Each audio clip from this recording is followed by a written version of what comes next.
त्यानंतर दुसरं एक आव्हान होतं विद्यार्थी मित्र, ते म्हणजे पोर्तुगीज व फ्रेंच वसाहतीचे प्रदेश भारताला स्वातंत्र्य मिळालं ब्रिटिशांकडून, परंतु भारतामध्ये जे फ्रेंच पोर्तुगीज वसाहती होत्या यांच्या ताब्यातले जे प्रदेश होते या प्रदेशांना मात्र स्वातंत्र्य मिळालेलं नव्हतं. उदाहरणार्थ पोर्तुगीजांच्या ताब्यामध्ये एक गोवा, पोर्तुगीजांच्या ताब्यात गोवा, दीव, दमण, गोवा, दीव, दमण हे प्रदेश होते पोर्तुगीजांच्या ताब्यामध्ये. सोडायला तयार नाही पोर्तुगीज. शेवटी भारताच्या अखंडतेसाठी, एकात्मतेसाठी हे प्रदेश भारतात विलीन होणं गरजेचं होतं. म्हणून भारतीय लष्कराला याची कारवाई करावी लागली. 1961 मध्ये गोवा मुक्ती संग्राम झालेला आहे विद्यार्थी मित्र. 1961 ला हा संग्राम झाला आणि गोवा, दीव, दमण भारतामध्ये विलीन केलं. पोर्तुगीज शरण आले. लक्षात ठेवा, 1961 मध्ये एका दिवसात भारतीय लष्कर तिथे घुसल्यानंतर एक दिवसामध्येच पोर्तुगीज शरण आलेले होते. पण त्यासाठी किती वर्ष लोटलेत. 1947 ला देशाला स्वातंत्र्य मिळालं आणि 1961 मध्ये हे प्रदेश स्वतंत्र झाले. आपण तो इतिहासच पाहिला नाही काही, किंवा पाहिला असेल तर डोक्यात घेतलं नाही विद्यार्थी. आपल्याला फक्त एवढंच माहिती, 15 ऑगस्टला अखंड भारताला स्वातंत्र्य मिळालं, पाकिस्तान वेगळा झाला, भारत स्वतंत्र झाला. पण भारताच्या समोरची आव्हानं, भारताच्या वेगळ्या प्रदेशाच्या बाबतीतील प्रश्न आपल्याला कधी बारकाईने कळेल, कारण आपण त्याचा तेवढा अभ्यास केला तर ते कळेल. आज आपण त्याचा अभ्यास करतोय बारकाईने. आणि संस्थान विलीन केल्यानंतर सगळ्यात मोठी संस्थानासारखाच प्रश्न तयार होता की विदेशी वसाहती होत्या, यांचं साम्राज्य होतं, ते भारताने 100% उद्ध्वस्त केले. 61 नंतर मात्र संपूर्ण भारतावरती भारताचं आधिपत्य राहिलेलं आहे विद्यार्थी. त्यानंतर भारतामध्ये आपल्या सगळ्यांना माहिती आहे प्रादेशिक विविधता, धार्मिक विविधता, भाषिक विविधता, सांस्कृतिक विविधता, सामाजिक विविधता आहे. आणि या विविधतेतून एकात्मता साध्य करायची असेल तर काय केलं पाहिजे,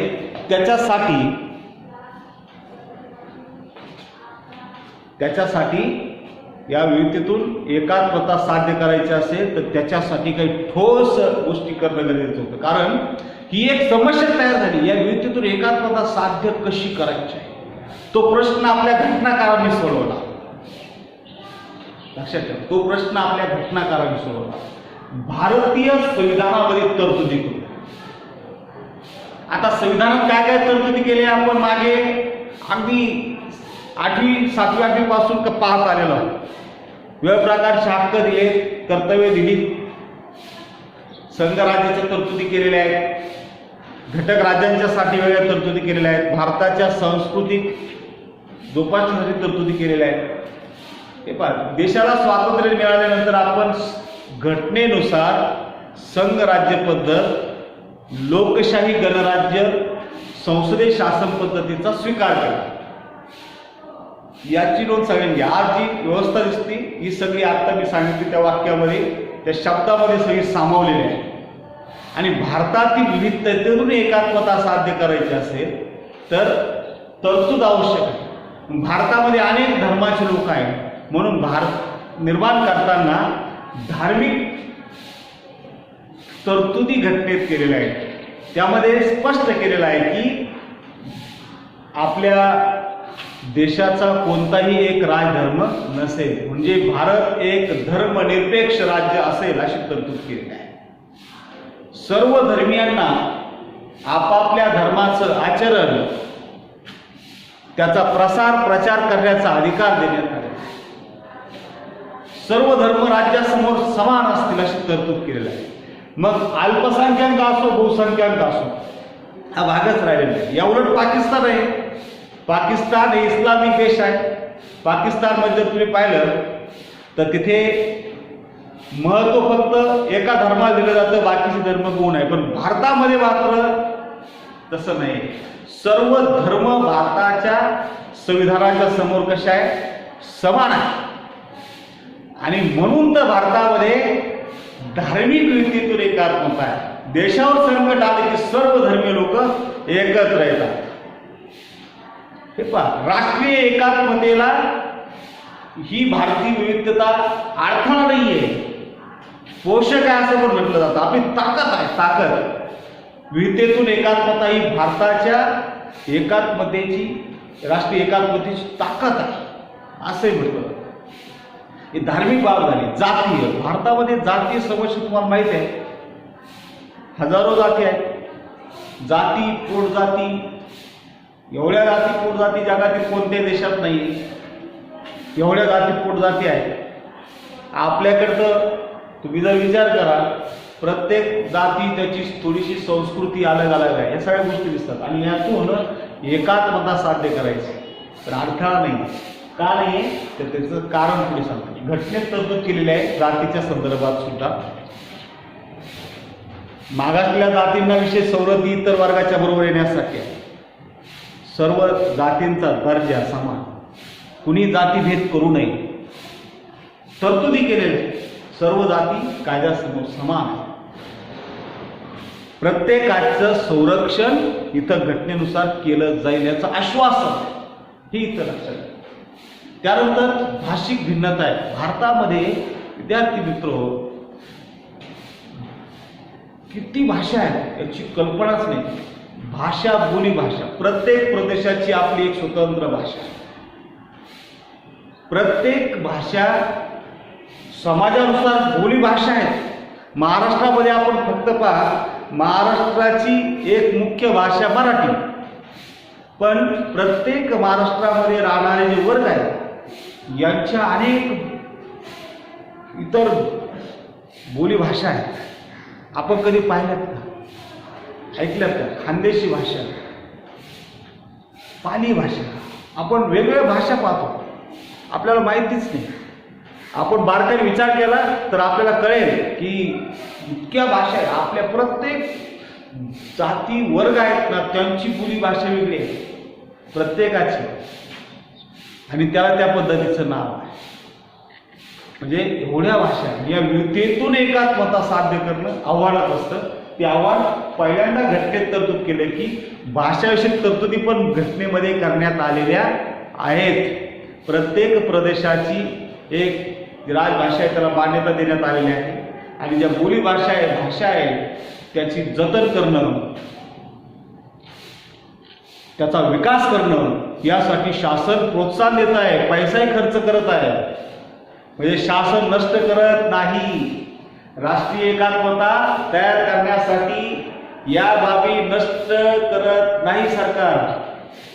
सरकार या बाबी प्रस्थापित करण्यासाठी प्रयत्न करत आहे. विविधतेतून एकात्मता तयार करण्यासाठी प्रयत्न करत आहे. विद्यार्थी मित्र, भारतात ही जी विविधता दिसते, सांस्कृतिक भिन्नता आहे, विविधतेतून एकात्मता. तुम्ही पहा, एक साधी गोष्ट आहे. आता राष्ट्रीय एकात्मता आणि ही जी विविधता आहे, मग आपण आपली संस्कृती, आपली भाषा, आपली जात, आपला धर्म यांना महत्त्व देतो, राष्ट्राला महत्त्व देत नाही, असं आहे का? नाही. राष्ट्रीय एकात्मता कधीही आपल्या पर्सनल जी ओळख आहे ती बुजवत नाही, पुसून टाकत नाही. हे पहिल्यांदा डोक्यात घ्या. उदाहरणार्थ, मी भारतीय आहे, मी भारतीय आहे याचा अर्थ मी अगोदर राष्ट्राला महत्त्व दिलेला आहे. एक आपली राष्ट्रीय ओळख काय? मी भारतीय आहे, मी भारताचा नागरिक आहे, ही माझी राष्ट्रीय ओळख आहे.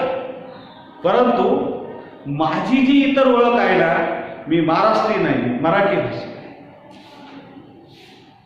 मी अमुक, मी हिंदू आहे, मुस्लिम आहे, ख्रिश्चन आहे, बौद्ध आहे, मी अमुक जातीचा आहे, मी अमुक गावचा आहे.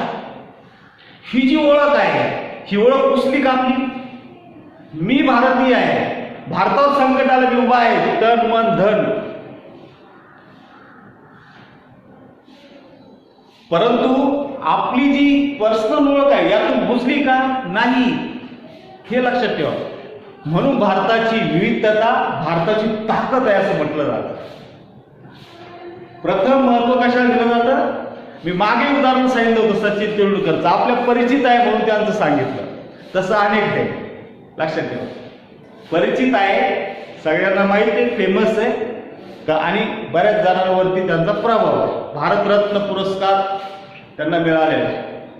त्यांनाही प्रश्न केला, तो प्रश्न परत सांगतो तुम्हाला. मीडियाने प्रश्न केला की तुम्ही भारतीय आहात की महाराष्ट्रीयन आहात की मुंबईकर आहात? त्यांनी सांगितलं प्रथम मी भारतीय आहे, नंतर मी महाराष्ट्रीयन आहे, नंतर मुंबईचा आहे, नंतर मी विशिष्ट धर्माचा जातीचा आहे. लक्षात ठेवा. दुय्यम ही ओळख कशी आहे? दुय्यम. पहिली ओळख कोणती आहे? एक राष्ट्रीयत्वाची. मी भारतीय आहे म्हणजे राष्ट्रीय एकात्मतेमध्ये राष्ट्रीय ओळख ही पहिली असते आणि बाकीची ओळख ही दुसरी असते. लक्षात ठेवा. आपली विविधता पुसून टाकली जात नाही, आपली विविधता नष्ट केली जात नाही, आणि राष्ट्रीय एकात्मता ही निर्माण व्हावी लागते मनातून, हृदयातून. मी अगोदर सांगितलंय, डॉक्टर सर्वपल्ली राधाकृष्णन यांनी जे मत मांडलं होतं ना की ती छन्नी हातोडीने तयार होत नाही किंवा सिमेंट विटाने तयार होत नाही, तर ती जाणीवपूर्वक आपल्या हृदयामध्ये मनामध्ये तयार करायला लागते. मनात. हे पहा, आपल्याला प्राचीन काळातील हनुमानाचं उदाहरण सगळ्यांना माहिती आहे. सगळ्यांना माहिती आहे की हनुमान जेव्हा आपली छाती फाडतो अशी, तर आतमध्ये श्रीरामचंद्र सीतामाता त्यांना दिसते. म्हणजे हृदयात सुद्धा शरीराच्या प्रत्येक अंशामध्ये माझ्या राम बसलेले आहे असं त्यांचं मत होतं. त्यांनी ते फाळून दाखवलं. आपण फोटोग्राफ पाहतो वगैरे, तर आतमध्ये त्यांची मूर्ती प्रतीक दिसतं. लक्षात ठेवा. हे आपण पाहिलं नव्हतं, आपण फक्त आता ते उदाहरणाच्या द्वारे. तसं आहे राष्ट्राचं. राष्ट्र तसं आहे. आज तुम्ही पहा, एक राष्ट्रीयत्वाच्या भावनेने अनेक जाती धर्माचे प्रदेशातील व्यक्ती, मुलं जेव्हा सैन्य भरती होतात, देशाची सेवा करायला सीमेवरती जातात, त्यावेळेला तिथे गेल्यानंतर कुणी असं म्हणतो का मी हिंदू आहे, मुस्लिम आहे, शीख आहे, बौद्ध आहे, ख्रिश्चन आहे, मी महाराष्ट्रीयन आहे, मी पंजाबी आहे, कन्नडी आहे, तामिळ आहे? अजिबात नाही. तिथं फक्त तो मी भारतीय सैनिक आहे. कोण आहे? भारतीय सैनिक आहे मी, हे म्हणतो. आणि राष्ट्रासाठी सर्वस्व अर्पण करायला तयार होतो, आपले प्राण विछावर. लक्षात ठेवा. राष्ट्रासाठी आपले प्राण विचार करणं, त्याला किती अभिमानाची गोष्ट. हे पहा, प्राण गेल्यानंतर परत तो व्यक्ती आहे का ही जग पाहायला नाही. पण आपण म्हणतो मरावे परी कीर्ती रूपी उरावे. आपले हे स्वातंत्र्य सैनिक पाहिल्यानंतर आपल्या अंगामध्ये रोमांच निर्माण होईल. विद्यार्थी मित्र, एकात्मता ही अशी हृदयातून लागते. ज्याच्या हृदयामध्ये मनामध्ये आपल्या देशाबद्दल प्रेम आहे, जिव्हाळा आहे, तो आपल्या भारतीय लोकांना कधी इजा पोचू शकत नाही. मग यावेळेस आपण कोणत्याही, तुम्ही पाहिलं असेल या कोरोनाच्या काळामध्ये बाहेरच्या राज्यातील जे कामगार आहेत ते आपापल्या गावी जात होते. कोणी विचारले नाही तुमची जात कोणती, धर्म कोणता, पंथ कोणता आहे. प्रत्येकाने त्यांना मदत करायचा प्रयत्न केला. कुणी अन्न दिले, कुणी कपडे दिले, कुणी पैसे दिले, प्रत्येकाने मदत केलेली आहे. मानवता धर्म. मी भारतीय आहे, हे भारतीय आहे, मी भारतीय आहे, हे भारतीय आहे, आणि मी माझ्या माणसाला मदत केली पाहिजे, ही भावना. मग आपण उपद्रव करणार आहे हे पण ज्या लोकांच्या मनामध्ये हा भाव नाही एकात्मतेचा, ती लोक उपद्रव करतात. हे लक्षात ठेवा. ती संख्या मोजकी असते विद्यार्थी मित्र, ती संख्या मोजकी असते, ती फार संख्या नसते. आपण जर पाहिलं तर फार संख्या नसते, याची नोंद घ्या. म्हणजे राष्ट्रीय एकात्मता ही निर्माण होईल आणि त्यासाठी भारतीय संविधानात तरतुदी केलेल्या आहेत याची नोंद लक्षात घ्या. त्यानंतर भारताच्या समोर एक फार मोठं आव्हान तयार होतं, ते म्हणजे आर्थिक विकास, आर्थिक क्षेत्र, अर्थव्यवस्था कोणती ठेवायची, काय करायचं. देशाला नवीन स्वातंत्र्य मिळालेलं आहे. स्वातंत्र्य मिळाल्यानंतर सगळं ओके झालं, निवांत राहू आता, आनंद आहे, असं काय आहे का? नाही. हे पाहिजे जे करोडपती लोक आहेत ते कष्ट करताना आपण पाहतो, ते शिकताना पाहतो. म्हणजे भरपूर पैसे आनंद आहे का? मग देशाला स्वातंत्र्य मिळाले पण 2 वेळचं आणण्याचं काय, विकास काय, आपल्या मूलभूत गरजांचं काय, हे पूर्ण करायचे असेल तर एक मुख्य भाग असतो, तो म्हणजे राष्ट्राची आर्थिक प्रगती. त्यासाठी आर्थिक क्षेत्राचा विकास हे मोठं संकट, मोठं आव्हान त्यावेळेला भारतासमोर होतं. कारण आर्थिक क्षेत्राचा विकास करणं, आर्थिक विकास करणं, दुसरं एक महत्त्वाचं उद्दिष्ट समोर होतं, रोजगाराची नवीन संधी तयार करणं, ही गरज होती. तरच आपल्या देशाच्या गरजा पूर्ण होणार होत्या. त्या दृष्टिकोनातून भारतानं सुरुवातीला याच्यावर मात करण्यासाठी एक धोरण आखलं, एक अर्थव्यवस्था ठरवली, ती म्हणजे संमिश्र अर्थव्यवस्था. लक्षात ठेवा, संमिश्र अर्थव्यवस्था म्हणजे काही बाबतीत सरकारी नियंत्रण आणि काही बाबतीत खुली सूट. लक्षात ठेवा, यामध्ये आपण लोकशाही समाजवादाचा स्वीकार केला. महत्वाचे काही उद्योगधंदे सरकारी मालकीचे, त्याच्याद्वारे रोजगाराची निर्मिती, आर्थिक विकास घडून आणण्यासाठी प्रयत्न केले गेले. आणि दुसरीकडे काही बाबतीत खाजगीकरण, त्याच्यावर काही बाबतीत कंट्रोल ठेवलं. त्याद्वारे आपण आपल्या देशाची आर्थिक घडी बसवण्याचं काम केलं आणि बसवली देखील. पण काळाच्या ओघामध्ये त्यात पुढे बदल करावे लागलेले आहेत. पुढे नवीन संकट, मग 1991-90च्या दशकात त्यात बदल करावा लागला आणि 1991 मध्ये आपण नवीन आर्थिक धोरणाचा स्वीकार केला. आर्थिक उदारीकरणाचं धोरण आपण 91 मध्ये स्वीकारलं. लक्षात ठेवा, बदल काळाच्या ओघात करावा लागतो आणि तो केलेला आहे. आणि भविष्य काळामध्ये आपल्याला हे करावंच जाणार आहे. आजही तुम्ही पहा, देशाच्या समोर आर्थिक विकासाचे आजही प्रश्न आहे. आजही आपला आर्थिक वृद्धीचा दर मायनसमध्ये गेलेला आहे. पेपरला, टीव्हीवर इकडे तिकडे पाहतो आपण कोरोनाच्या कालखंडामध्ये. म्हणजे आजही समस्या आहे, आजही रोजगाराचे प्रश्न आहे, रोजगाराच्या संधी वाढवायच्या आहे. पण कोरोनाच्या काळात संधी वाढवायला सोडा, जे आहे ते रोजगार टिकवणं सुद्धा मुश्किल झालेलं आहे. अनेक लोकांचे रोजगार हे गेलेले आपण पाहू शकता. संकट आहे, हे एक अभूतपूर्व असं संकट आहे. म्हणजे भारतानं सुरुवातीला संमिश्र अर्थव्यवस्था स्वीकारून एक नियोजनबद्धरित्या विकास करण्याचं काम केलं. त्यासाठी त्यांनी सुरुवातीला पंचवार्षिक योजना आखायचं काम सुरू केलं. त्यासाठी त्यांनी नियोजन आयोगाची स्थापना केली. म्हणजे आर्थिक क्षेत्रामध्ये खास करून नियोजन आयोग,